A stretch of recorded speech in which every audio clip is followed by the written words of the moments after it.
Hi friends, welcome to Sujatha tailor. ఈరోజు cut work నీట్గా ఎలా చేతులకి తిప్పుకోవాలో మీకు చూపిస్తాం, చూసేయండి ఫ్రెండ్స్. ఇట్లా నీట్గా కట్ వర్క్ని క్యాన్వాస్ మీద నీట్గా ఇలా రౌండ్ కట్ చేసుకొని నీట్గా ఇలా నిదానంగా తిప్పుకోవాలి.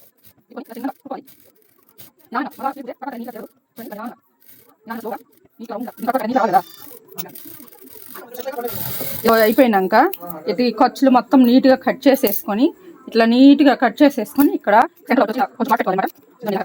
తర్వాత ఇది లైనింగ్ని ఇలా తిప్పుకొని ఇద్దండి.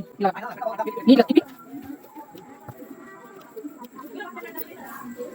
ఇట్లా నీట్గా తిప్పేసి ఆమె దీనిపైన అందంగా ఇట్లా పెట్టుకొని చూడండి, నీట్గా ఇట్లా వచ్చుద్ది. ఇట్లా చూడండి, నీట్గా వచ్చేసింది కదా, చాలా బాగుంది కదా. ఈ వీడియో నచ్చినట్టయితే మీకు లైక్ చేసి, షేర్ చేసి, కామెంట్ చేసి, సబ్స్క్రైబ్ చేసుకొని బెల్ బటన్ పక్కన ఉంటుంది.